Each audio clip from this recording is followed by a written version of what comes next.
کس کا بچہ ہے؟ پھر دوسرے کونے سے ایک اور آواز سنائی دی، پھر ایک اور جگہ سے رونے کی آواز آئی۔ جلدی کر دی تھی، یہ جلدی میرے محسنوں کی غلطی تھی جو مجھے روک رہے تھے، لیکن ان آوازوں کا جلدی جلدی آنا پھر وہی نشاندہی کرتا تھا۔ پھر یہ آوازیں تیز ہو گئی، کان پھاڑ دینے کی حد تک یہ آوازیں تیز ہو گئی۔ پھر ایک آواز آئی، مارو اسے، ارے جلدی کرو، یہ مروائے گا ہمیں، نادان ہے بالغ، ارے کاہے کا نادان، ہماری آزادی ختم کرنے جا رہا ہے، یہ نہیں چھوڑیں گے، نہیں چھوڑیں گے اسے۔ میں اب پرسکون ہو گیا تھا، دل میں یہ سوچا کہ اب ان سب باتوں سے ڈرنا بیکار ہے۔ صبح تک یہ مشغلہ جاری رہا، اس کے بعد ماحول پر سکون طاری ہو گیا۔ میرے خیر خواہوں نے میری دلچسپی کے لیے بہت سے سامان رکھے تھے، چنانچہ 32ویں رات میں چاپ میں مصروف تھا۔ اچانک ہی مندر کی زمین پھٹنا شروع ہوئی، اس میں ایک جگہ ایک بہت بڑا سوراخ ہو گیا، پھر اس سوراخ میں سے ایک چیز نے سر ابھارا، انتہائی خوفناک شکل تھی یہ، اوپر کوٹھے ہوئے کان، بھیڑیوں کے جیسے جبڑے جن سے دانت باہر جھانک رہے تھے، انگاروں جیسی دہکتی ہوئی آنکھیں۔ پھر اس نے دونوں ہاتھ اوپر رکھے اور ہاتھوں پر وزن سنبھال کر اوپر آ گیا۔ بالکل انسانوں کے جیسے ہاتھ پیر تھے اس کے، لیکن اس کا قد صرف 1 فٹ تھا۔ اتنا ہیبت ناک بونا میں نے زندگی میں پہلی بار دیکھا تھا۔ پھر اس کے پیچھے پیچھے ایک اور بونا نکلا، اس کا بدن ہی ویسا تھا، البتہ چہرہ شیر کی طرح تھا۔ لیکن ابھی یہ سلسلہ ختم نہ ہوا، 2 اور بونے ان دونوں کے پیچھے باہر نکلے اور ان کی حالت بھی مختلف نہ تھی۔ پھر سب سے آخر میں ایک اور بونا نکلا، اس کا چہرہ انتہائی خوفناک تھا، اس کا قد بھی ان تینوں سے تھوڑا بڑا تھا، اس کے چہرے پر جا بجا بال اگے ہوئے تھے، جبڑوں سے نوکیلے دانت باہر جھانک رہے تھے۔ پھر وہ پانچوں ایک ساتھ چلتے ہوئے میرے قریب آئے۔ وہ لمبا بونا سب سے آگے تھا، پھر اس کے منہ سے منمناتی ہوئی آواز نکلی، چمپک۔ جی مالک، ایک دوسرے بونے نے کہا۔ ارے یہ کون ہے؟ یہ بیڑا بڑا کٹھور ہے۔ ارے میں نے پوچھا یہ ہے کون؟ یوں تو یہ مسلمان ہے، بس سمپورنی کے لیے چاپ کر رہا ہے۔ یہ چاپتی اور چاپتی کا شوربہ، یہ کرے گا چاپ۔ کرے گا کیا مالک؟ کر رہا ہے، آپ دیکھ نہیں رہے کیسے پٹر پٹر پڑ رہا ہے؟ پڑھنے دے رہے، پر سوچ لے نہ صرف تو بلکہ سب اس کے نیچے آ جائیں گے۔ دیکھ چمپک، ایک تو یہ ٹھہرا منش، پھر مسلمان، نہ بھائی نہ، میں نہ آؤں گا اس کے پھیر میں۔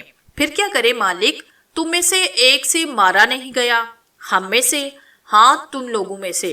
پر مالک یہ کیا پر لگا رکھی ہے؟ طے کر لو کون مارے گا اسے۔ میں ماروں گا، وہ بونا جسے چمپک کہا گیا تھا وہ بولا۔ نہیں اسے میں ماروں گا، ایک دوسرے بونے نے کہا۔ نہیں تم دونوں میں سے کوئی اسے ہاتھ نہیں لگائے گا، اس کی موت میرے ہاتھوں لکھی ہے، تیسرے بونے نے کہا، اور پھر عجیب ہی کھیل شروع ہو گیا۔ یہ سب آپس میں لڑنے لگے، ہر ایک یہی چاہتا تھا کہ میری موت اسی کے ہاتھوں ہو۔ پھر میں نے دیکھا کہ انہوں نے اپنے لباسوں میں سے چھوٹی چھوٹی تلواریں نکالی، وہ تلواریں لہرانے لگے اور آگے پیچھے ہو کر پینترے بدلنے لگے۔ ان کے انداز اگر عام حالات میں کوئی شخص دیکھتا تو مارے ہنسی کے اس کا برا حال ہوتا، لیکن میں جانتا تھا کہ یہ بونے بھی اس عمل سے روکنے کے لیے مجھ تک بھیجے گئے ہیں، چنانچہ میں خاموش رہا۔ پھر ان بونوں میں جنگ شروع ہوئی، وہ چاروں آپس میں انتہائی ماہرانہ جنگی انداز میں لڑ رہے تھے۔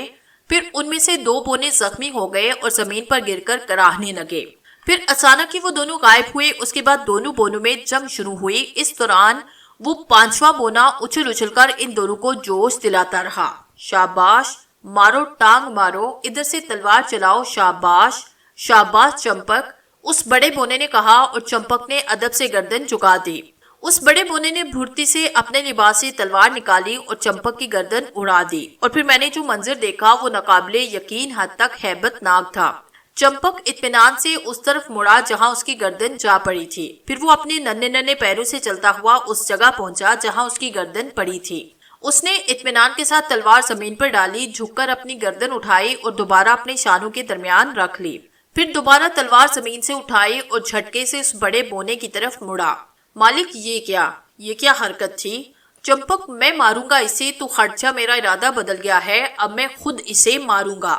مالک تو آپ مجھے ایسے ہی منع کر دیتے، بس میری مرضی، یہ بھی تو منع کرنا ہی ہوا نا۔ اچھا پھر ٹھیک ہے، دیکھتے ہیں کون اسے مارتا ہے۔ یہ کہہ کر چمپک اس بڑے بونے کی جانب لپکا اور ان دونوں میں جنگ شروع ہو گئی۔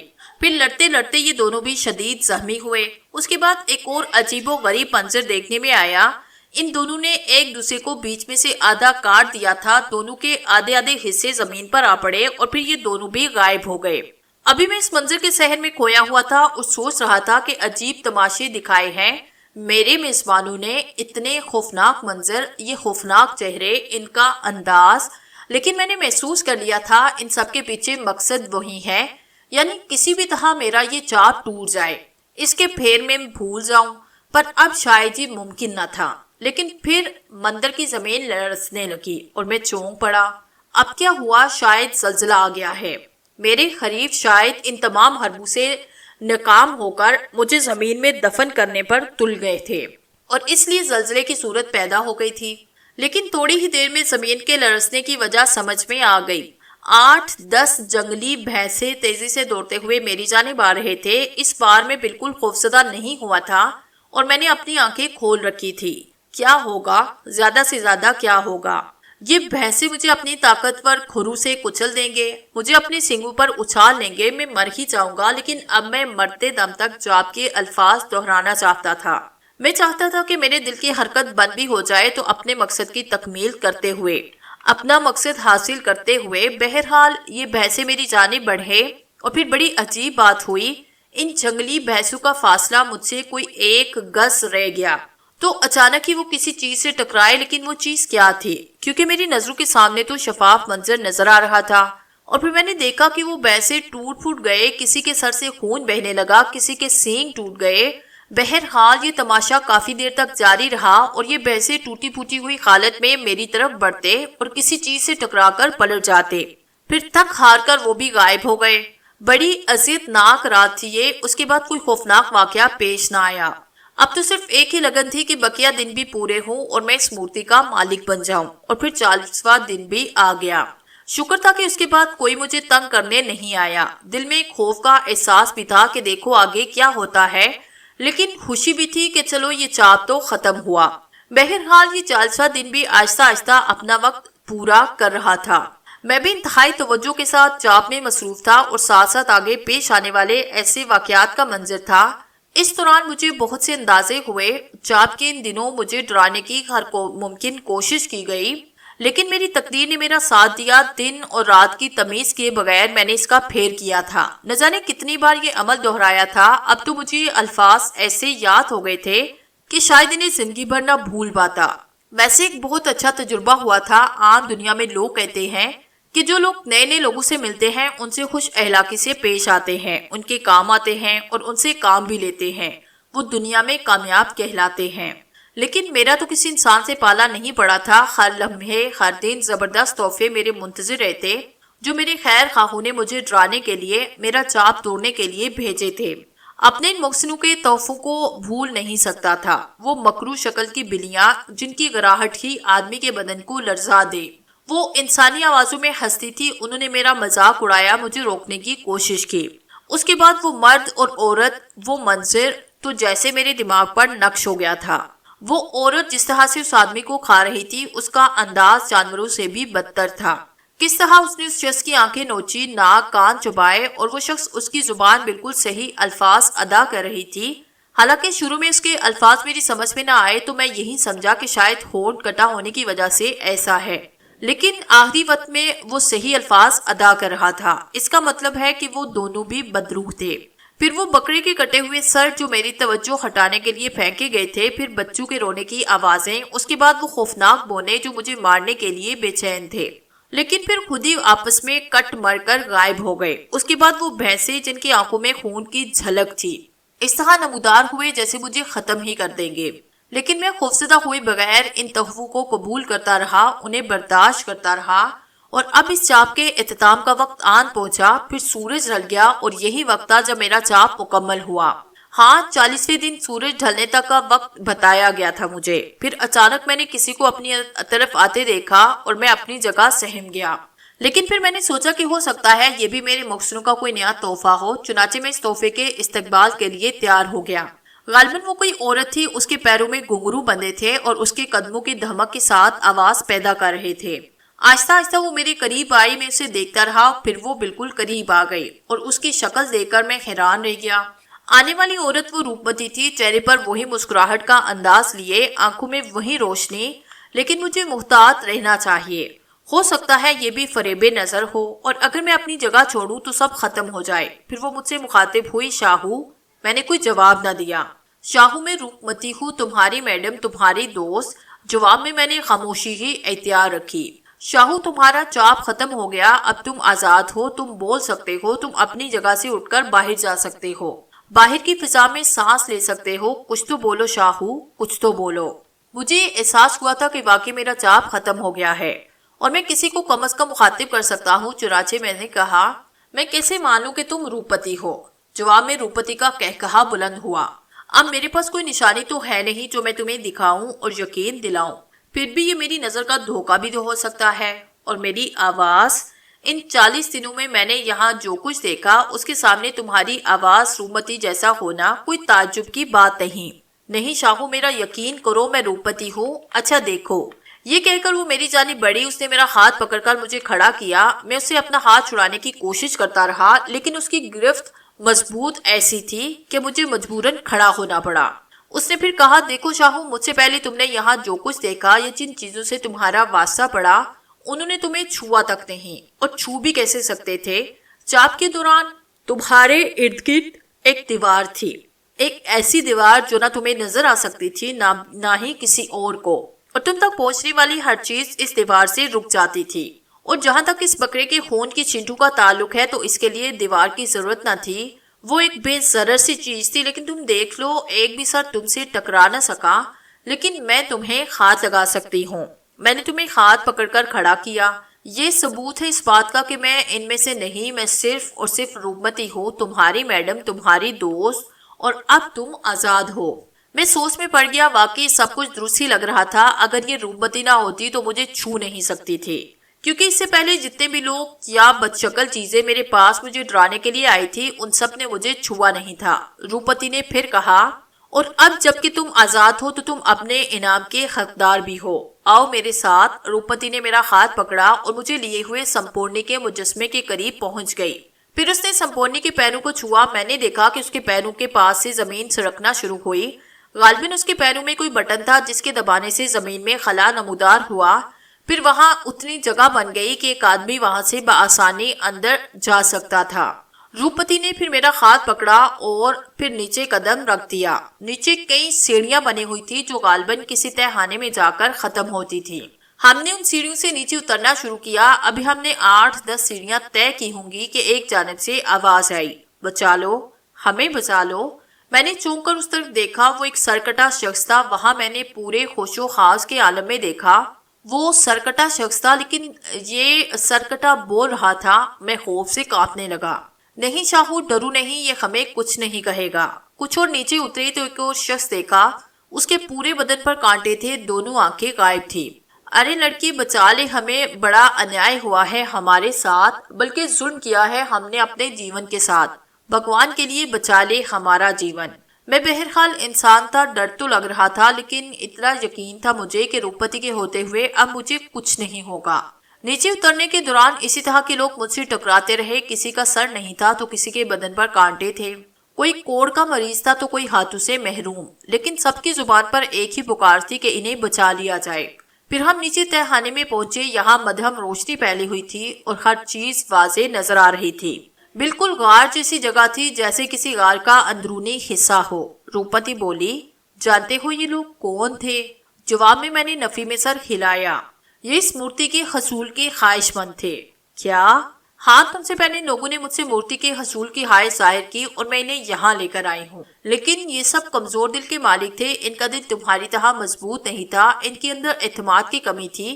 یہ سب ان چیزوں سے ڈر گئے جو صرف نظر کا دھوکہ تھے، انہیں ڈرانے کے لیے تھی، چاپ سے روکنے کے لیے تھی۔ اور اس چاپ کا اصول یہ ہے کہ جب چاپ الٹا ہوتا ہے تو اس کے لیے سزا تجویز کرتا ہے۔ سمپورنی کا دلارا بیدکا اپنے من پسند شراب میں اس بھگت کو ڈال دیتا ہے اور پھر وہ بھگت ساری زندگی یہیں گزارتا ہے۔ آؤ میں تمہیں بیدکا سے ملواؤں۔ وہ مجھے پھر ایک جانب لے چلی، سامنے دیوار تھی اور میں حیران تھا کہ مجھے کہاں لے جانے کی کوشش کر رہی ہے، لیکن جلدی بات میری سمجھ میں آئی۔ اس سامنے والی دیوار میں ایک خلا نمودار ہوا۔ روپمتی نے مڑ کر مجھے دیکھا اور بولی، آؤ شاہو، میرے پیچھے چلے آؤ، اور میں اس کے پیچھے پیچھے اس خلا میں داخل ہو گیا۔ یہاں نسبتاً زیادہ روشنی چھائی ہوئی تھی۔ اس روشنی میں میں نے سامنے ہی ایک بہت بڑا مجسمہ دیکھا جو زمین سے تقریباً 5 فٹ اونچا تھا۔ اس کا پھیلاؤ کوئی 8 فٹ تھا۔ عجیب سے بے ڈنگے ہاتھ پاؤں دور تک پھیلے ہوئے تھے۔ چہرہ انتہائی بھیانک، بدن پر لبادہ تراشا کیا گیا تھا جس میں سے ہاتھ پاؤں باہر نکل کر پھیلتے چلے گئے۔ روپتی نے کہا، یہ بیدکا ہے، سمپورنی کا چہیتا، میرے من کا میت۔ ہاں، میرے من کا میت۔ میں نے دیکھا کہ روپتی کی آنکھوں میں خمار چڑھتا جا رہا ہے۔ اس کی آنکھیں بار بار بند ہو رہی تھی۔ پھر روپتی نے تھڑکنا شروع کیا۔ کہیں سے طبلے کی آواز آ رہی تھی، لیکن طبلے کا اس کمرے میں نام و نشان نہ تھا، بس آواز ہی آ رہی تھی۔ وہ کسی ماہر رقاصہ کی طرح رقص کر رہی تھی اور میں حیرانی سے اس کی یہ کیفیت دیکھ رہا تھا۔ بڑا ہیجان خیز رقص تھا۔ میں نے اس سے پہلے روپتی کو اتنے جوش میں نہیں دیکھا تھا۔ روپتی کچے خاصے بدن کی مالک عورت تھی، لیکن اس وجود کے باوجود اس کی یہ مہارت دیکھ کر میں حیران رہ گیا۔ کافی دیر تک وہ رقص کرتی رہی۔ طبلے کی آواز کے ساتھ گھنگرو کی چھنکار ایک عجیب سا سما پیدا کر رہی تھی۔ روپتی کا چہرہ شدت جوش سے شروع ہو گیا، لیکن یہ کیا، اس کے چہرے کی کھال پھٹنا شروع ہوئی۔ پھر اس کے ہاتھوں پیروں کی کھال بھی پھٹنے لگی۔ اس کا بدن نیلا پڑتا جا رہا تھا۔ پھر اس کی زبان اس کے سینے پر لٹک آئی۔ آنکھیں لال انگارہ ہو گئی، جبڑے کھینچ گئے۔ میں خوفزدہ بھی تھا اور حیران بھی کہ اسے کیا ہو گیا ہے۔ پھر اس کے رقص کرنے کی رفتار کم ہونے لگی، ساتھ ساتھ طبلے کی آواز بھی کم ہوتی جا رہی تھی۔ پھر وہ بھی ختم ہو گئی اور روپمتی رک گئی۔ اس نے میری طرف دیکھا۔ وہ آنکھیں، ان آنکھوں میں انگارے روشن تھے۔ پھر طبلے کی تھاپ شروع ہوئی اور وہ اس کے ساتھ دوبارہ رقص کرنے لگی۔ اس پر میں نے ایک عجیب و غریب منظر دیکھا۔ اس کے بدن میں ہاتھوں کی جگہ سے مزید 2 ہاتھ نکلنا شروع ہوئے۔ پھر ان کی لمبائی اصلی ہاتھوں جتنی ہو گئی۔ پھر اس کے بدن سے اس کی ٹانگیں بھی 2 سے 4 ہوئی، پھر مزید نکلنے لگی، اور اب وہ اپنی اصلی ٹانگوں کے علاوہ اپنی اضافی ٹانگوں میں ناچ رہی تھی، جس کی وجہ سے اس کا باقی جسم کبھی دائیں طرف جھک جاتا اور کبھی بائیں طرف۔ بڑا پر اسرار اور بھیانک منظر تھا۔ روپتی خود کسی چڑیل سے کم نہ تھی۔ بکھرے بال، لٹکی ہوئی زبان، اتنے سارے ہاتھ پاؤں، پھٹا ہوا گوشت۔ پھر رقص کرتے اچانک وہ رکی اور جھٹکے سے میری طرف مڑی۔ شاہو، بڑی عجیب سی آواز تھی اس کی۔ جی میڈم صاحبہ۔ شاہو، تجھے مورتی چاہیے نا؟ جی، میں شدید خوفزدہ تھا۔ آؤ میرے پاس آؤ۔ کیا؟ آؤ میرے پاس آؤ، اس نے نرم لہجے میں کہا۔ میں آج خوش ہوں شاہو، بہت خوش ہوں۔ تم اپنے مقصد میں کامیاب ہو، تم نے وہ حاصل کیا جس کے لیے کئی لوگ اپنا جیون گنوا بیٹھے۔ کیا تم خوش ہو؟ جی میڈم صاحبہ، بہت خوش۔ جی بالکل۔ اچھا تو پہلے یہ مورتی لے لو۔ اس نے اپنے لباس سے ایک مورتی نکالی۔ یہ وہی مورتی تھی جو اس نے پہلے مجھے دی تھی۔ میں ڈرتی ڈرتی آگے بڑھا اور پھر میں نے وہ مورتی اس کے ہاتھ سے لے لی۔ اس نے پھر کہا، شاہو، تم نے یہ مورتی بے شک حاصل کر لی اور تم اس کے حقدار ہو، لیکن یہ کام تم نے صرف اپنے لیے کیا ہے نا؟ جی۔ اور اس کام کے بدلے تمہیں مورتی کیسے ملی؟ تمہیں ہی ملی نا؟ جی بالکل۔ تو اس میں تو سارا فائدہ تمہارا ہی ہوا۔ اس میں مجھے کیا ملا؟ آپ جان لے سکتی ہیں میری۔ ارے نہیں، ایک اتنی ہمت والا لڑکا جس نے بڑے بنوں سے ادھورا رہ جانے والے عمل کو دکھایا، اس کی زندگی تو میرے لیے انتہائی قیمتی ہے، اور پھر سب سے بڑھ کر یہ کہ تم میرے دوست ہو، اور اس دوستی کے صلے میں تم سے کام لینا چاہتی ہوں۔ مجھے بتائیے، کیا کام لینا چاہتی ہیں آپ مجھ سے؟ میں وعدہ کرتا ہوں کہ اب میں آپ کا کام کروں گا، میں نے سہمے ہوئے انداز میں کہا۔ نہیں شاہو، ڈرنے کی ضرورت نہیں، اب سمپورنی کا مجسمہ تمہارے پاس ہے۔ اب تم ڈرانے والی چیز ہو، ایک طاقت کے مالک ہو۔ اب تم اس طاقت کو استعمال کرتے ہوئے تم میرا وہ کام کرو گے۔ جی ٹھیک ہے، میں نے پھر اسی انداز میں کہا۔ اس دنیا میں ہر شخص کے کچھ دوست ہوتے ہیں، جیسے کہ تم میرے دوست ہو، لیکن زندگی کی ہر موڑ پر اس کے دشمن بھی اس کے منتظر ہوتے ہیں، اور ان کا ایک ہی کام ہوتا ہے، اپنے حریف کا نقصان یا پھر اس کی موت۔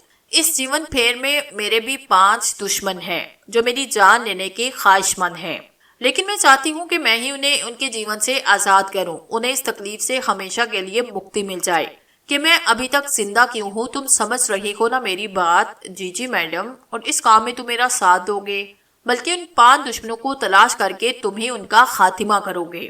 جی میں نے خوفزدہ لہجے میں کہا۔ ہاں، تمہیں میرا کام کرنا ہوگا، مجھے اپنے ان 5 دشمنوں کا خون چاہیے، لیکن میں کس طرح؟ سمپورنی کی مورتی تمہارے پاس ہے، بہت بڑی شکتی ہے یہ، اور اس شکتی کا مظاہرہ تم دیکھ چکے ہو۔ ترتیب وار ان دشمنوں کا خیال کرنا، یہ مورتی ان تک پہنچنے میں تمہاری معاون مددگار ہوگی۔ اس کے بعد کیا کرنا ہے تمہیں خود ہی سوچنا ہوگا، مجھے بس ان کا خون چاہیے، اور جب تم ان پانچوں کا خون میرے پاس لے آؤ گے تو پتا ہے کیا ہوگا؟ کیا؟ یہ سمپورنی کی شکتی کچھ معاملات میں محدود ہے، لیکن ان پانچوں کے خون لانے کے بعد تم امر شکتی کے مالک بن جاؤ گے۔ میں تمہیں وہ شکتی دوں گی کہ پھر شاید تم سے بڑا شکتیمان کوئی نہ ہو۔ پھر اس نے بدیکا کے مجسمے کے نیچے رکھا ہوا ایک پیالہ اٹھایا۔ اس پیالے میں عجیب سا سیال تھا۔ اس کا رنگ بالکل سفید تھا اور یہ بالکل پانی ہی کی طرح کا تھا، لیکن پانی سے گاڑھا تھا۔ اس نے وہ سیال میرے منہ پہ ڈالا۔ جا بالک، وجے ہو تیری وجے ہو، سمپورنی کی شکتی تیرے ساتھ ہے۔ سمپورنی کی شکتی تیرے ساتھ ہے، روپتی کا آشیرواد تیرے ساتھ ہے، وجے تیرا مقدر ہے، تیری وجے اوش ہوگی، تیری وجے ہوگی۔ روپتی بلند آواز میں کہتی رہی، لیکن میں خاموش رہا۔ اس خاموشی کی وجہ آنکھوں میں ہونے والی شدید جلن تھی، جس نے مجھے بے چین کر دیا تھا۔ میں اپنی بے چینی کا اظہار روپتی کے سامنے نہیں کرنا چاہتا تھا، لیکن پھر یہ جلن شدید ہو گئی اور میں نے دونوں ہتھیلیاں آنکھوں پہ رکھی۔ مورتی میرے بائیں ہاتھ کی انگلیوں میں دبی ہوئی تھی۔ کافی دیر تک میں اپنی آنکھیں ملتا رہا۔ یہ شاید اسی پانی کا اثر تھا جو روپتی نے میرے چہرے پر ڈالا تھا۔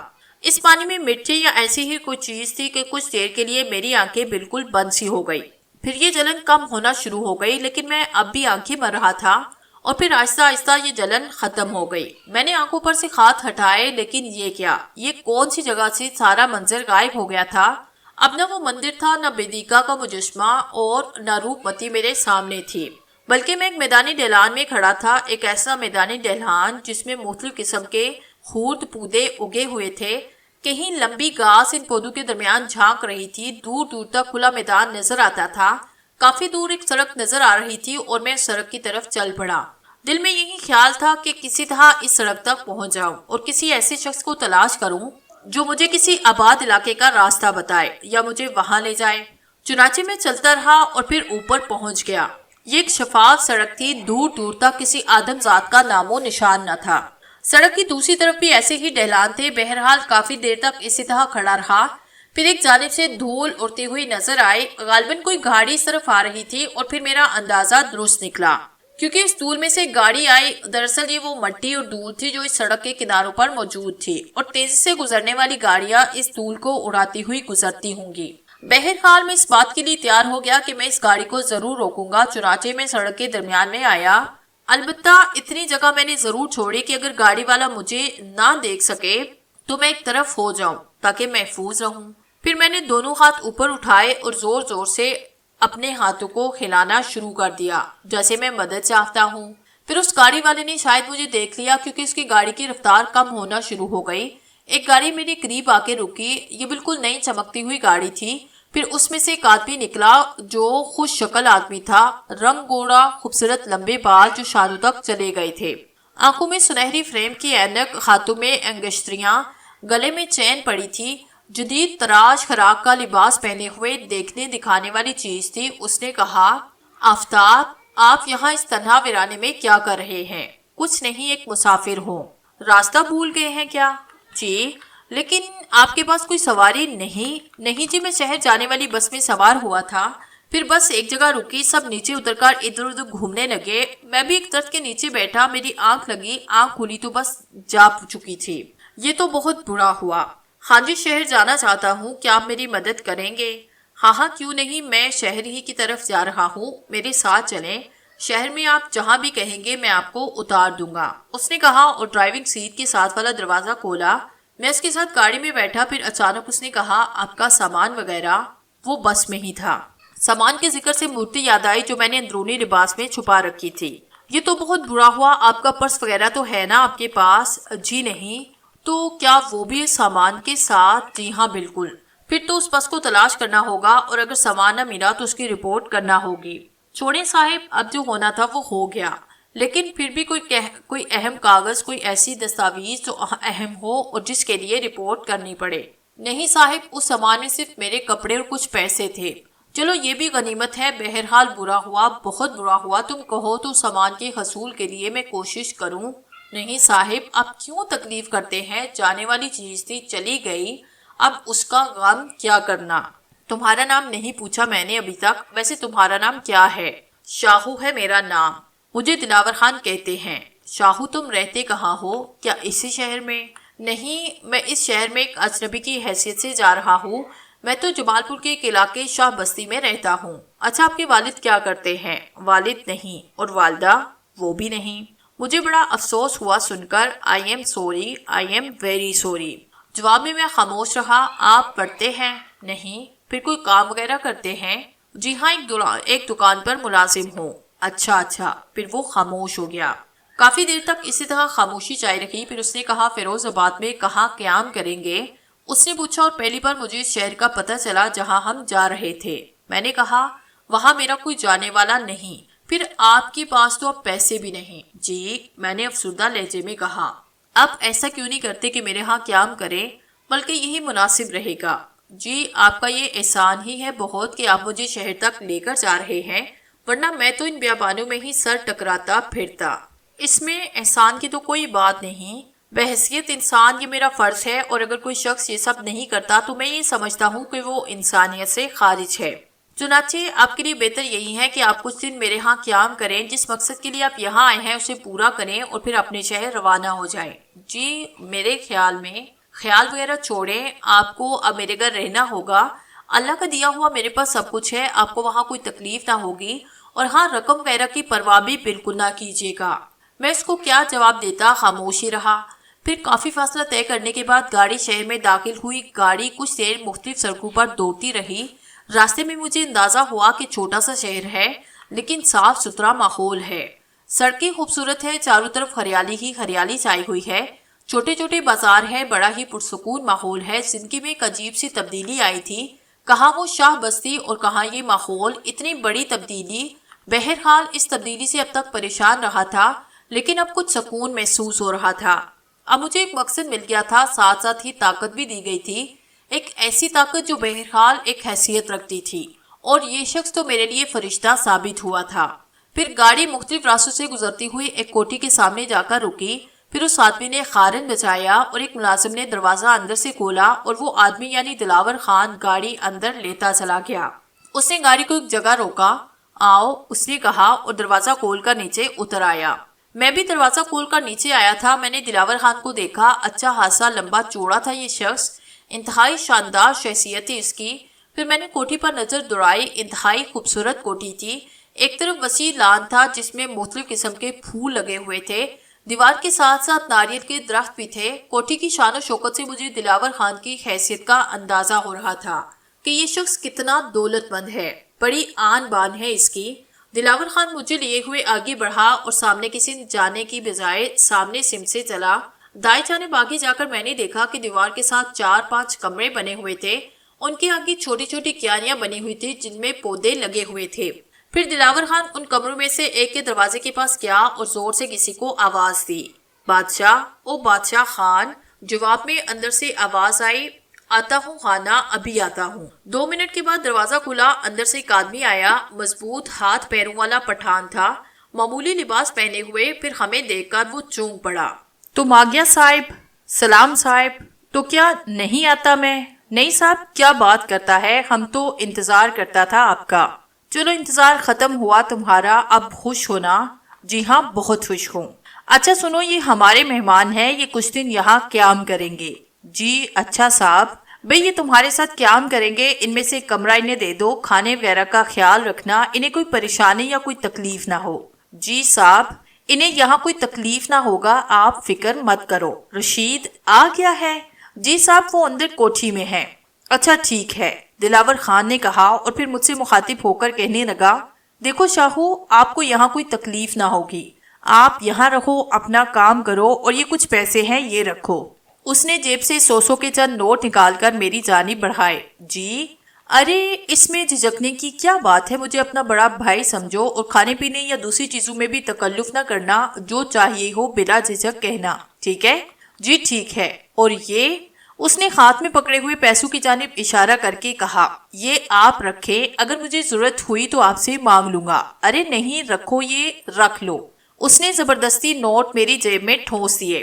بادشاہ خان، خیال رکھنا، اس نے بادشاہ خان سے کہا اور واپس کوٹھی کی طرف چلا گیا۔ پھر بادشاہ خان نے مجھ سے کہا آؤ صاحب، اور میں اس کے ساتھ اندر داخل ہو گیا۔ کمرہ اچھا خاصا تھا، صاف ستھرا، ایک جانب مسہری رکھی ہوئی تھی، درمیان میں ایک میز رکھی ہوئی تھی، اس کے علاوہ کمرے میں کوئی سامان نہ تھا۔ بہرحال سر چھپانے کا بہتر ٹھکانہ مل گیا تھا۔ میں نے سوچا کچھ دن یہاں رہوں گا، اس کے بعد یہاں سے نکل کر کوئی اور جگہ تلاش کروں گا، ابھی تو روپوتی کا کام بھی کرنا تھا۔ صاحب یہ آپ کے رہنے کا کمرہ ہے، اگر کوئی چیز چاہیے ہو، کسی بھی چیز کی ضرورت ہو تو آپ بے جھجک کہو، ہم آپ کا خدمت کے لیے تیار ہیں۔ جی اچھا۔ اور صاحب ام کو بولتا ہے جی اچھا اب حکم کرو، مجھے بھوک لگ رہی ہے۔ صاحب ہم ابھی آپ کے لیے کھانا بھجواتا ہے، آپ ہاتھ منہ دھو کو وہ دیکھو وہ ادھر باتھ روم ہے۔ اس نے ایک جانب اشارہ کیا، کمرے کے اندر ہی باتھ روم بنا ہوا تھا۔ ٹھیک ہے، میں نے کہا۔ پھر میں باتھ روم میں داخل ہوا، اچھی طرح ہاتھ منہ دھویا، پھر مجھے مورتی کا خیال آیا اور میں نے اپنے لباس میں سے مورتی نکال لی۔ مورتی بالکل صحیح سلامت تھی، میں نے اسے واپس اپنے لباس میں رکھا۔ پھر میں باہر آیا، کچھ دیر مسہری پر لیٹ گیا، آرام دہ مسہری تھی اور لیٹنے میں لطف آ رہا تھا۔ تھوڑی دیر کے بعد دروازے پر دستک ہوئی اور میں اٹھ کر بیٹھ گیا۔ کون ہے؟ میں ہوں ملازمہ، آپ کے لیے کھانا لائی ہوں۔ میں نے دروازہ کھول دیا۔ 15-16 سال کی ایک پیاری سی لڑکی کھانے کی ٹرے ہاتھ میں لیے کھڑی تھی۔ میں ٹرے اس کے ہاتھ سے لینے لگا تو وہ بولی، ارے آپ کیوں تکلیف کر رہے ہیں، میں کھانا میز پر لگا دیتی ہوں۔ اس نے کہا اور آگے بڑھائی۔ میں نے اسے اندر جانے کے لیے راستہ دے دیا تھا، پھر اس نے کھانا میز پہ لگایا، ساتھ پانی بھی تھا۔ کہنے لگی، کسی اور چیز کی ضرورت ہو تو بتا دیجئے، میں ابھی دوبارہ چکر لگاؤں گی۔ نہیں تم جاؤ، بس اتنا ہی کافی ہے، میں نے کہا اور وہ چلی گئی۔ میں نے محسوس کیا تھا کہ اس کے انداز میں عجیب سی بے چینی ہے، جیسے کچھ کہنا چاہ رہی ہو لیکن کہہ نہ پا رہی۔ بہرحال وہ مجھے اچھی لگی تھی۔ میں نے میز مسہری کے قریب ہی کھسکا لی اور کھانا کھانے بیٹھ گیا۔ انتہائی مزیدار کھانا تھا، میں نے خوب پیٹ بھر کے کھانا کھایا اور پھر برتن میز پر ہی سمیٹ دیے۔ اس کے بعد میں مسہری پر جا لیٹا۔ کچھ دیر کے بعد دروازے پر دستک ہوئی۔ آ جاؤ، دروازہ کھلا ہے، میں نے کہا، اور وہی لڑکی دروازہ کھول کر اندر داخل ہو گئی۔ میں جلدی سے اٹھ کر بیٹھ گیا تھا۔ اس نے خاموشی سے برتن سمیٹ کر ٹرے میں رکھے، پھر مجھ سے مخاطب ہوئی، کسی اور چیز کی ضرورت تو نہیں؟ نہیں شکریہ، میں نے کہا اور واپسی کے لیے مڑ گئی۔ میں اسے دروازے سے باہر جاتے ہوئے دیکھتا رہا تھا، پھر میں آرام ہی کرتا رہا تھا۔ تمام خیالات کو اب ذہن سے جھٹک دیا تھا اور کافی حد تک پرسکون تھا۔ کافی دیر اسی طرح گزر گئی، پھر دروازے پر دوبارہ دستک ہوئی۔ کون ہے؟ اندر آ جاؤ، میں نے کہا اور بادشاہ خان اندر آیا۔ میں ایک بار پھر اٹھ کر بیٹھ گیا۔ او لیٹے رہو صاحب، ہم تو یہ پوچھنے کو آیا تھا کہ تم نے کھانا کھا لیا؟ ہاں بادشاہ خان، میں نے کھانا کھا لیا۔ اور چائے؟ نہیں، چائے نہیں پی۔ اور سب تم بہت شرماتا ہے۔ اس بی بی سے چائے کا بول دیتا، 2 منٹ میں آ جاتا۔ اچھا اب خود لے کر آتا ہے، بادشاہ خان نے کہا اور باہر چلا گیا۔ بہت اچھا رویہ تھا ان لوگوں کا میرے ساتھ، ایک تو کھانا ہی اتنا شاندار تھا، اس کے بعد چائے اور دوسری چیزیں۔ میں بہرحال ان لوگوں سے متاثر ہوئے بغیر نہ رہ سکا تھا۔ تھوڑی دیر کے بعد بادشاہ خان چائے لے کر آیا۔ اس کے ہاتھ میں ایک ٹرے تھی جس میں چائے کی کیتلی رکھی ہوئی تھی، ساتھ ہی 2 پیالیاں بھی تھی، یہ برتن بھی انتہائی خوبصورت تھے۔ بادشاہ خان بولا، صاحب تمہیں اگر برا نہ لگے تو ہم بھی آپ کے ساتھ؟ ہاں بادشاہ خان، اس میں پوچھنے کی کیا بات ہے، میں نے کہا، اور بادشاہ خان نے دونوں پیالیوں میں چائے انڈیلی، پھر ایک کپ اس نے میری جانب کیا اور دوسرا کپ لے کر زمین پر بیٹھ گیا۔ بادشاہ خان، اوپر آ جاؤ یہاں۔ نہیں صاحب، ہم کو عادت ہے، ہم ٹھیک ہے، لیکن اچھا نہیں لگتا۔ نہیں صاحب، ہم نے اپنے کمرے میں بھی زمین پر بستر لگایا ہے، ہم کو اس زمین کی عادت ہے۔ اچھا جیسے تمہاری مرضی۔ صاحب کسی بھی چیز کی ضرورت ہو، کوئی تکلیف ہو، آپ ہمارا دروازہ بجانا، چاہے آدھی رات کا وقت ہی کیوں نہ ہو، ہم آپ کے لیے حاضر ہیں۔ یہ تو تمہاری محبت ہے بادشاہ خان، میں نے کہا تھا۔ پھر ہم خاموشی سے چائے پیتے رہے۔ بادشاہ خان نے زبردستی مجھے 2 کپ اور پلائے تھے، پھر وہ چائے کے برتن لے کر باہر نکل گیا۔ میں اطمینان کے ساتھ مسہری پر لیٹ کر سونے کی کوشش کرنے لگا اور تھوڑی ہی دیر کے بعد مجھے نیند آ گئی تھی۔ 1-2 دن اسی طرح گزر گئے، وہی معاملات تھے، بادشاہ خان اور وہ لڑکی آتے جاتے تھے۔ اس دوران دلاور خان سے دوبارہ ملاقات نہیں ہوئی۔ میں باہر بھی آتا تھا، کبھی لان میں، کبھی ادھر ادھر گھومتا۔ میں نے یہاں ایک خاص بات محسوس کی کہ اس کوٹھی میں ان 3 افراد کے علاوہ میں نے کسی کو نہ دیکھا تھا۔ نہ کوئی بچہ نظر آیا، نہ کوئی ایسا شخص جو دلاور کے رشتہ دار کی حیثیت سے سامنے آئے۔ ماحول پر بھی خاموشی چھائی رہتی اور عجیب سی پر اسرار کیفیت تھی۔ پھر تیسرے دن ابھی میں ناشتے سے فارغ ہوا ہی تھا کہ دلاور خان میرے پاس آیا۔ کہو شاہو، کیسی گزر رہی ہے؟ آپ کی مہربانیاں ہیں جناب، بہت بڑا احسان کیا آپ نے مجھ پر۔ اس میں مہربانی کی کیا بات ہے شاہو؟ یہ سمجھو یہ تمہارا اپنا گھر ہے، کوئی تکلیف نہیں ہے تمہیں یہاں۔ کیوں شرمندہ کر رہے ہیں؟ اتنی اچھی طرح سے دیکھ بھال کر رہے ہیں آپ لوگ کہ میں آپ کا بے حد ممنون ہوں۔ اچھا یہ بتائیے، آپ کو کام کے سلسلے میں جانا تھا کہیں، اس کے سلسلے میں کیا پروگرام ہے؟ بس تھوڑی دیر کا کام ہے، کسی بھی وقت میں چلا جاؤں گا۔ آپ کو جب بھی جانا ہو مجھے آگاہ کرنا، میں باہر آتا جاتا رہتا ہوں، آپ میرے ساتھ چلیے گا۔ نہیں جناب، ایسی کوئی بات نہیں، میں آرام سے چلا جاؤں گا، جیسے آپ کی مرضی، اس نے کہا۔ پھر 1-2 منٹ دلاور خان میرے پاس رکا، پھر کہنے لگا، اچھا شاہو آپ ہو آئیے گا، میں ذرا کام سے جا رہا ہوں، اور کوئی بھی چیز چاہیے تو بلا جھجک کہہ دینا۔ وہ بار بار آپ سے تم پر آتا، پھر جلدی سے سنبھل کر دوبارہ سے آپ سے مخاطب کرتا۔ جی بالکل۔ پھر دلاور خان چلا گیا۔ میں نے بادشاہ خان سے کہا، بادشاہ خان میں آج ذرا باہر کام سے جاؤں گا، دوپہر تک واپسی ہوگی۔ ٹھیک ہے، سب کھانا تو یہی کھائے گا نا؟ ہاں میں واپس آ کر ہی کھانا کھاؤں گا۔ ٹھیک ہے صاحب، بادشاہ خان نے کہا۔ پھر میں واپس اپنے کمرے میں آیا۔ اس دوران بادشاہ خان نے مجھے 2 جوڑی کپڑے دیے تھے جو کہ دلاور خان نے ہی بھیجے تھے۔ چنانچہ جس میں نے نہا دھو کر اس میں ایک لباس پہنا اور پھر میں باہر نکل آیا۔ مین گیٹ بادشاہ خان نے کھولا تھا اور میں چونک پڑا۔ بادشاہ خان، جی صاحب، چوکیدار چھٹی پر ہے کیا؟ چوکیدار نوکری چھوڑ گیا ہے صاحب۔ کیوں؟ بس کہتا تھا گاؤں جا کر اب اپنا کام کرے گا، کچھ گھریلو مسئلہ بھی تھا اس کا صاحب۔ کوٹھی کے دونوں جانب پلاٹ بنے ہوئے تھے، آس پاس بھی گھر کم ہی بنے تھے اور بیشتر زمین خالی پڑی تھی، لیکن یہاں بھی میں نے کسی انسان کو نہیں دیکھا تھا۔ یہ بڑے لوگ بس گھروں میں گھسے رہتے ہیں، انہیں کسی سے کوئی مطلب نہیں ہوتا، بس اپنے اپنے گھروں میں مست رہتے ہیں۔ بہرحال میں چلتا رہا اور کافی دور نکل آیا، پھر مین روڈ پر آیا۔ مین روڈ پر اسی طرح چلتا رہا، تھوڑی دور ایک بازار سا نظر آ رہا تھا، چنانچہ اسی طرف چل پڑا۔ راستہ میں نے اچھی طرح یاد کر لیا تھا اور اس طرف سے مجھے کوئی پریشانی نہ تھی۔ چلتے چلتے میں بازار تک آیا، یہاں تھوڑی بہت رونق تھی، لوگ روزمرہ کی ضروریات کی چیزیں خرید رہے تھے۔ کافی دیر تک یوں ہی اس بازار میں گھومتا رہا، پھر ایک دکان میں لگی ہوئی گھڑی میں وقت دیکھا، دن کا 1 بج رہا تھا۔ میں واپسی کے لیے مڑا، پھر اسی طرح پیدل چلتا ہوا میں واپس کوٹھی پہنچ گیا۔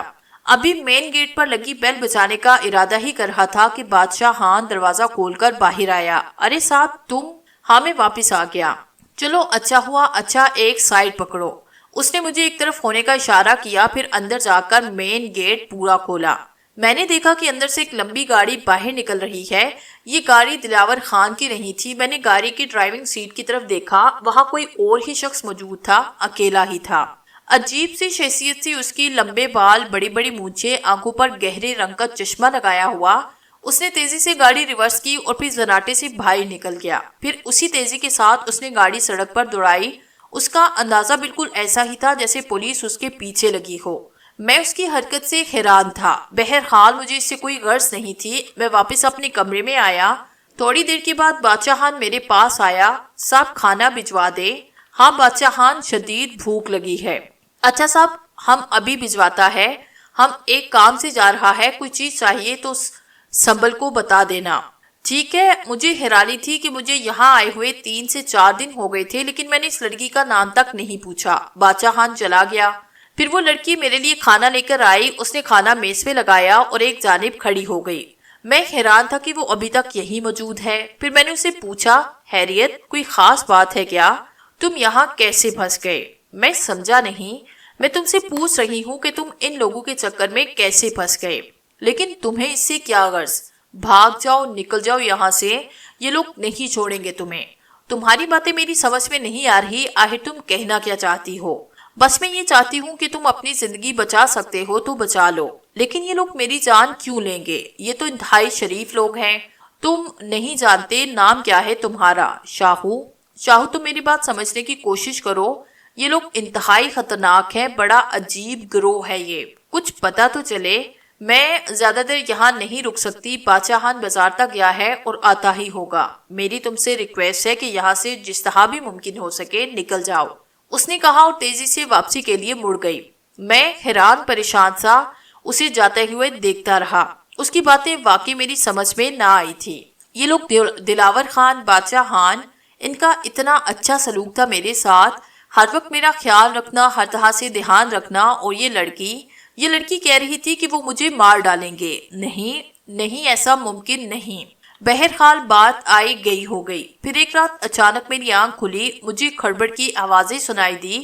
میں پھرتی سے اپنی جگہ سے اٹھا، مورتی میں نے ہاتھ میں پکڑ لی۔ میں نے آہستہ سے اپنے کمرے کا دروازہ کھول کر اس میں تھوڑی سی جھڑی پیدا کی اور باہر کا جائزہ لینے لگا۔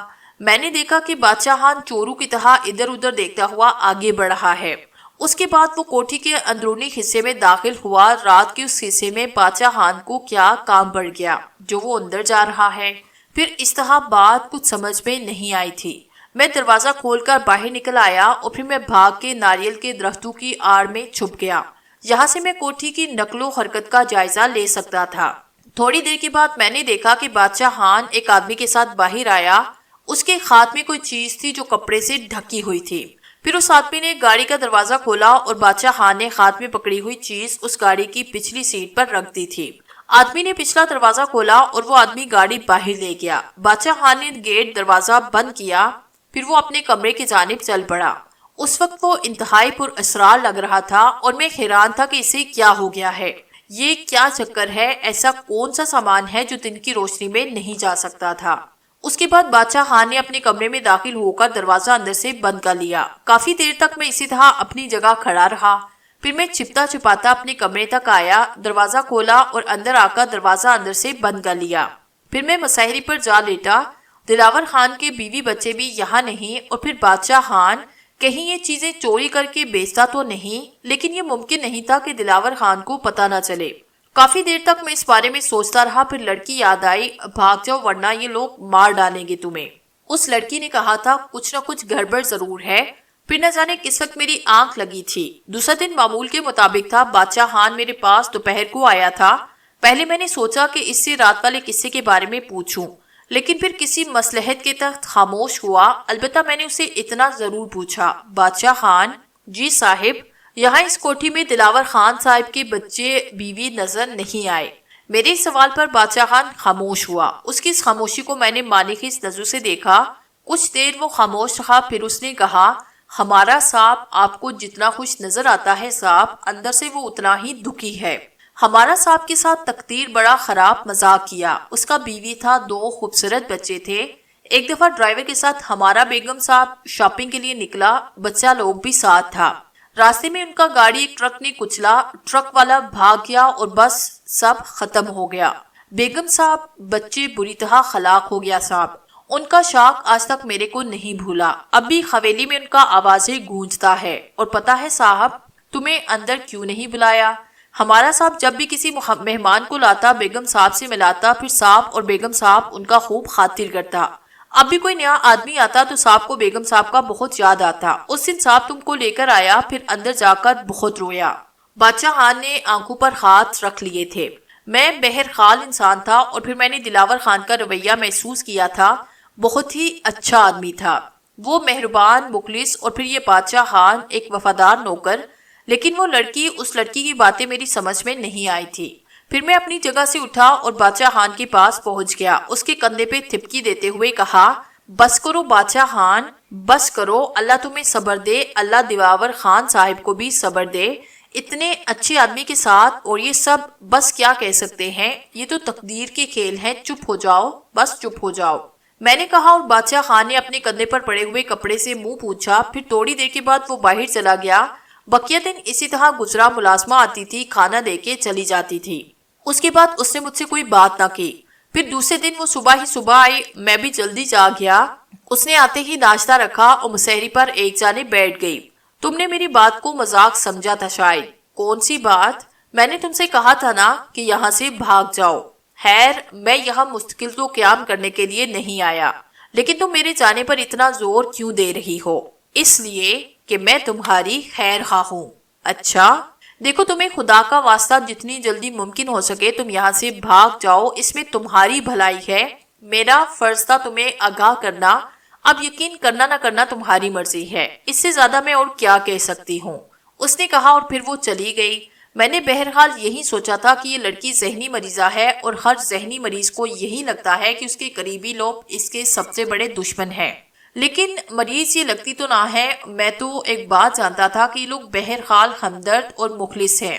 پھر 2-3 دن اس طرح گزر گئے۔ پھر ایک دن کوئی 4 بجے کا وقت تھا کہ بادشاہ خان میرے کمرے میں آیا۔ میں اپنی مسیری پر بیٹھا ہوا تھا۔ بادشاہ خان نے کہا، صاحب وہ آپ کو ہمارا صاحب بلاتا ہے۔ کہاں؟ میں نے پوچھا۔ وہ باہر لان کے لیے نیا سوٹ لایا ہے، وہیں بیٹھ کر چائے پیے گا، آپ کو بھی بلاتا ہے۔ اچھا، میں نے کہا اور پھر اس کے ساتھ باہر نکل آیا۔ باہر آ کر میں نے دیکھا کہ لان پر بیت کی کرسیاں اور ایک میز رکھی ہوئی تھی۔ انہی میں سے ایک کرسی پر دلاور خان بیٹھا تھا۔ ہمارے قریب پہنچے پر اس نے مجھے کرسی پر بیٹھنے کا اشارہ کیا اور میں بیٹھ گیا۔ پھر اس نے کہا، آؤ بھائی شاہو، بات دراصل یہ ہے کہ آج کل کاروبار میں مقابلہ اتنا بڑھ گیا ہے کہ بس فرصت ہی نہیں ملتی، اس لیے وقت نکال نہیں پاتا اور آپ سے اسی لیے ملاقات نہیں ہو پائی۔ نہیں، ایسی کوئی بات نہیں ہے، یہ ظاہر ہے آپ کی کاروباری مصروفیات ہیں اور پھر یہ لوگ بھی میرا بہت خیال کرتے ہیں۔ اچھا شاہو، آپ کا وہ کام ہو گیا تھا؟ جی، ایک صاحب سے ملنا تھا، ان سے ملاقات ہو گئی اور تمام باتیں طے ہو گئی۔ کیسی باتیں؟ بس ذرا دکان کا مسئلہ تھا۔ اچھا خیر، اگر آپ برا نہ مانے تو ایک بات پوچھوں؟ جی۔ آپ کو دکان سے کتنے پیسے مل جاتے ہوں گے؟ میں خاموش ہو گیا، سوچ رہا تھا کہ کیا جواب دوں۔ پھر میں نے کہا، بس گزر بسر ہو جاتی ہے۔ تو کیا آپ ساری زندگی اسی طرح گزاریں گے؟ جی، میں سمجھا نہیں۔ میرا کہنے کا مطلب یہ ہے کہ کل کو آپ کی شادی ہوگی، بچے وغیرہ ہوں گے، کیا اس تنخواہ میں جو آپ لیتے ہیں آپ کا اور آپ کے بیوی بچوں کا گزارا ہو جائے گا؟ جی نہیں۔ تو پھر آپ کو ابھی سے کوئی ایسا کام کرنا چاہیے جو تمہارے لیے ایک بہتر مستقبل بنانے میں بہترین معاون ثابت ہو۔ آپ کے خیال میں مجھے کیا کرنا چاہیے؟ دیکھو شاہو، میرا ایک دوست ہے جو لوگوں کو باہر بھجواتا ہے، باقاعدہ ان کا ویزا لگتا ہے اور بالکل قانونی طور پر لوگ وہاں جاتے ہیں اور پھر وہاں جا کر مختلف طرح کی نوکریاں کرتے ہیں۔ وہاں بھی تمہیں اپنے مزاج کے مطابق کام ملے گا، لیکن وہاں بہت بڑے بڑے سٹور ہوتے ہیں، یہ چھوٹی چھوٹی دکانیں نہیں ہوتی۔ ان میں کام کرنا مشکل نہیں ہوتا، لیکن بس ہوشیاری سے کام کرنا پڑتا ہے۔ ہر قدم پر اپنے آپ کو بچا کر چلنا پڑتا ہے اور مجھے امید ہے کہ تم یہ کام کر لو گے۔ جی دیکھ لیں آپ، اگر آپ بہتر سمجھتے ہیں تو مجھے کوئی اعتراض نہ ہوگا۔ ہاں یہ ہوئی نا بات، بادشاہ خان بھائی چائے کہاں ہے؟ اس نے قریب کھڑے بادشاہ خان سے کہا اور بادشاہ خان بولا، جی صاحب ہم اندر جا کر دیکھتا ہے۔ بادشاہ خان اندر چلا گیا۔ دلاور خان نے پھر کہا، اصل میں بادشاہ خان کے سامنے ساری باتیں نہیں کرنا چاہتا تھا۔ تم بادشاہ خان کو بھی بتانا کہ ٹکٹ وغیرہ کے پیسے تم نے خود ہی مجھے دیے۔ کوئی بھی بہانہ کرنا، اول تو وہ پوچھے گا ہی نہیں، لیکن اگر پوچھے تو یہی کہنا، ٹھیک ہے نا؟ جی ٹھیک ہے۔ شاباش۔ اچھا بادشاہ خان ابھی تمہارا بلڈ گروپ لے گا، کل تمہاری تصویر بھی کھینچ لیں گے، یہ چیزیں تمہارے پاسپورٹ وغیرہ کے لیے ضروری ہیں۔ جی بہتر ہے، میں نے کہا۔ باہر جانے کے تصور ہی میں ہواؤں میں اڑنے لگا۔ پھر بادشاہ خان چائے لے کر آیا۔ دلاور خان بولا، بادشاہ خان، جی صاحب، پہلے ان کا تھوڑا سا خون لے لو، بلڈ گروپ ٹیسٹ کرنا ہے، کل ان کی تصویریں بھی کھینچ لیں گے۔ جی بہت بہتر صاحب، بادشاہ خان نے کہا اور چائے کے برتن میز پر رکھ کر تیزی سے واپس مڑ گیا۔ پھر بادشاہ خان کچھ سامان اٹھائے اندر آیا۔ اس کے سامان میں 2 سرنجے اور کچھ شیشے کی نلکیاں تھی۔ اس نے وہ سامان میز پہ رکھا اور دلاور خان اس سامان کی طرف بڑھ گیا۔ پھر اس نے مجھ سے کہا، تھوڑی سی تکلیف ہوگی، بلکہ کوئی خاص پتہ بھی نہیں چلے گا، بس ہلنے جلنے کی ضرورت نہیں۔ ٹھیک ہے، میں نے جواب دیا۔ پھر اس نے ایک سوئی اٹھائی اور ایک جھٹکے سے میرے بائیں ہاتھ کی انگلی میں ماری۔ انگلی میں ہلکی سی تکلیف ہوئی اور پھر میں نے دیکھا کہ انگلی میں خون چھلک آیا۔ پھر اس نے میری انگلی ایک شیشے کی نلی میں ڈالی اور میرا خون ٹپ ٹپ کر کے اس میں گرنے لگا۔ جب یہ نلی تھوڑی سی بھری تو اس نے میری انگلی ہٹائی۔ پھر بادشاہ خان نے ایک بوتل اٹھائی جس میں کوئی مخلول تھا۔ اس نے روئی اس مخلول میں تڑکی اور میری انگلی پر رکھ دی اور کس کر دبا دیا۔ پھر مجھ سے کہنے لگا، اس کو ایسے دبائی رکھو۔ میں نے دوسری ہاتھ سے انگلی دبائی۔ پھر دلاور خان نے بادشاہ خان سے کہا، بادشاہ خان میرا کام پورا ہو گیا۔ اچھا صاحب، بادشاہ خان نے کہا اور پھر دوسری ٹرے جس میں شیشے کی نلیاں وغیرہ رکھی تھی اٹھائی اور اندر چلا گیا۔ دلاور خان چائے کے برتنوں کی طرف متوجہ ہوا۔ پھر اس نے چائے پیالیوں میں اڈیلی اور ایک کپ میری طرف بڑھایا۔ میں ابھی بھی اپنی انگلی دبائے ہوئے تھا۔ خان نے کہا، اوئے بس کرو، یہ تو 1 منٹ کی بات ہوتی ہے، پھر خون خود بخود رک جاتا ہے، بس چھوڑ دو اسے۔ میں نے روئی ہٹائی، خون بند ہو گیا۔ پھر میں نے جلدی سے چائے کا کپ اس کے ہاتھ سے لیا۔ پھر ہم چائے پیتے رہے۔ چائے پینے کے بعد دلاور خان نے کہا، اچھا شاہو اب تم آرام کرو، 1 آدھ دن میں تمہاری تصویریں کھینچ لیں گے، پھر تمہارا پاسپورٹ بن جائے گا۔ ٹھیک ہے، میں نے کہا۔ پھر دوسرے دن بادشاہ خان میرے پاس آیا، صاحب آپ کو ذرا بازار چلنا ہے۔ کہاں؟ وہ مارکیٹ میں ایک دکان ہے، وہاں لوگ تصویر کھنچواتا ہے۔ اچھا میں نے کہا، اور پھر میں اس کے ساتھ چلنے کے لیے تیار ہو گیا۔ پھر ہم نے بازار میں پہنچ کر تصویریں کھنچوائی اور واپس آ گئے۔ دن اسی طرح گزر گیا، شب و روز گزرتے رہے۔ پھر ایک رات کو ایک عجیب و غریب واقعہ پیش آیا۔ میں اپنے کمرے میں آرام سے سو رہا تھا کہ اچانک ہی مجھے چیہوں کی آواز سنائی تھی۔ ان آواز کی وجہ سے میری آنکھ کھلی۔ میں جلدی سے بستر سے چھلانگ لگا کر باہر آیا۔ پھر میں نے مورتی ہاتھ میں لی اور روشنی جلائے بغیر دروازے تک پہنچا۔ پھر میں نے اسی دن کی طرح دروازے میں دراز پیدا کی اور باہر کا جائزہ لینے لگا۔ چیہوں کی آوازیں لان سے آ رہی تھی، کسی لڑکی کے چیخنے کی آوازیں تھی۔ میں نے آس پاس کا جائزہ لیا، اس کمرے کے آس پاس کوئی نہ تھا، چنانچہ میں نے احتیاط سے باہر نکل کر دروازہ بند کیا اور ناریل کے درختوں کی جانب رینگ گیا۔ پھر میں وہاں جا کر چھپا اور کوٹھی کی طرف دیکھنے لگا۔ کوٹھی کے سامنے والے حصے میں ہلکی ہلکی روشنی ہو رہی تھی اور اس روشنی میں میں نے دیکھا کہ لان کے آخری سرے پر ایک شخص سے لڑکی کو پکڑے ہوئے تھا اور وہ لڑکی چیخ رہی تھی، چھوڑ دو مجھے جانے دو، میں مرنا نہیں چاہتی۔ میں نے آنکھیں پھاڑ پھاڑ کر اس جانب دیکھنا شروع کیا اور میں اپنی جگہ اچھل پڑا۔ اگر میری نگاہیں دھوکہ نہیں دے رہی تو یہ لڑکی سنبل تھی اور اسے اندر کی جانب زبردستی لے جانے والا بادشاہ خان۔ لیکن یہ اسے اس طرح کیوں پکڑے ہوئے ہے اور اسے اس طرح کیوں گھسیٹ رہا ہے، اور یہ لڑکی یہ چیخ کیوں رہی ہے؟ دیکھنا چاہیے، ضرور دیکھنا چاہیے۔ پھر میں نے دیکھا کہ بادشاہ خان لڑکی کو گھسیٹ کر اندر لے گیا۔ لڑکی مسلسل چیختی رہی۔ میں نے اپنی جگہ چھوڑی اور چھپتا چھپاتا آگے بڑھنے لگا، لیکن اس بار میں نے رفتار تیز رکھی تھی اور پھر اس جگہ پہنچ گیا جہاں کوٹھی کا صدر دروازہ تھا۔ میں نے دروازے پر ہلکا سا دباؤ ڈالا اور دروازہ بغیر آواز کیے کھل گیا۔ اس کا مطلب ہے دروازہ اندر سے بند نہ تھا۔ میں اندر چلتا گیا۔ ایک لمبی راہداری تھی جو دور تک چلی گئی تھی۔ چیہوں کی آوازیں مسلسل آ رہی تھی اور کسی کمرے سے بلند ہو رہی تھی۔ میں نے ان چیہوں کی آوازوں سے سمت کا اندازہ لگایا اور پھر اس جانب چل پڑا۔ راہداری میں لائن سے کمرے بنے تھے، انہی کمروں میں سے ایک کمرے کا دروازہ کھلا ہوا تھا۔ شاید جلدی میں بادشاہ خان دروازہ بند کرنا بھول گیا تھا۔ میں تیزی سے اس کمرے میں داخل ہوا۔ اس کمرے میں کوئی موجود نہ تھا، لیکن ایک کونے سے مسلسل لڑکی کی آوازیں آ رہی تھی۔ پھر یہ بھی بند ہو گئی۔ میں اس کونے میں پہنچا اور میں نے ایک عجیب و غریب منظر دیکھا۔ اس کونے میں زمین ہی غائب تھی۔ یہ کوئی 1.5 فٹ کی جگہ تھی اور اس جگہ ایک چوکور خلا تھا۔ میں نے اس خلا میں جھانک کر دیکھا، سیڑھیاں نیچے نظر آ رہی تھی۔ میں نے مورتی مضبوطی سے پکڑی اور ہمت کر کے سیڑھیاں اترنا شروع کر دی۔ نیچے شاید کوئی بہت بڑا تہہ خانہ تھا۔ میں سیڑھیاں اترتا رہا، پھر سیڑھیاں ختم ہو گئی۔ سامنے ہی بڑے بڑے پردے لگے تھے۔ میں آہستہ آہستہ چلتا ہوا ان پردوں کے پاس پہنچا اور پھر ان کے پیچھے سے تھوڑی سی جگہ بنا کر دوسری جانب دیکھنے لگا، لیکن دوسری جانب جو کچھ تھا وہ انتہائی حیران کن تھا۔ یہاں 2 قطاروں میں لمبی میزیں دور تک چلی گئی تھی اور ان میزوں پر بڑے بڑے جار رکھے ہوئے تھے۔ ان جاروں میں سے کسی میں دل رکھے تھے، کسی میں پھیپھڑے، کسی میں گردے۔ میں حیرانگی کے ساتھ ان چیزوں کو دیکھتا رہا تھا۔ میری سمجھ میں نہیں آیا تھا کہ آخر ان سب چیزوں کا کیا مقصد ہے۔ ان بڑے بڑے جاروں پر میں نے لیبل لگے ہوئے بھی دیکھے تھے۔ بڑا عجیب تھا یہ سب۔ پھر میں نے ان جاروں کے درمیان واش بیسن دیکھے۔ پتہ نہیں بادشاہ خان اس لڑکی کو کہاں لے گیا۔ دیکھنا تو تھا، چنانچہ اپنی جگہ سے میں آگے بڑھا۔ پھر ان واش بیسنوں میں میں نے جو کچھ دیکھا اسے دیکھ کر مجھے گھن آنے لگی۔ ان واش بیسنوں میں کہیں کہیں خون جمع ہوا تھا۔ یہ خون، یہ اعضاء جو مجھے انسانی اعضاء ہی محسوس ہو رہے تھے۔ پھر آگے جا کر یہ چیزیں ختم ہو گئی۔ ان کے بعد ایک دروازہ کھلتا تھا، یہ دروازہ بھی کھلا پڑا تھا۔ میں آہستہ آہستہ چلتا ہوا اس دروازے میں داخل ہوا اور یہاں میں نے دیکھا کہ ایک لمبی سی میز پڑی ہے۔ اس میز پر وہ ملازمہ جس کا نام سنبل تھا بندھی ہوئی پڑی تھی۔ اس طرح کہ اس کے دونوں ہاتھ دونوں جانب کس کر باندھ دیے گئے تھے اور دونوں پیر بھی اسی طرح بندھے ہوئے تھے۔ منہ میں کپڑا ٹھسا ہوا تھا۔ بادشاہ خان ایک ٹرے ہاتھ میں پکڑے اس میز سے کچھ فاصلے پر تھا۔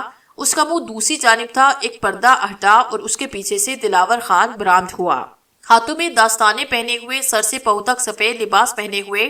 اس نے بھی مجھے دیکھ لیا تھا۔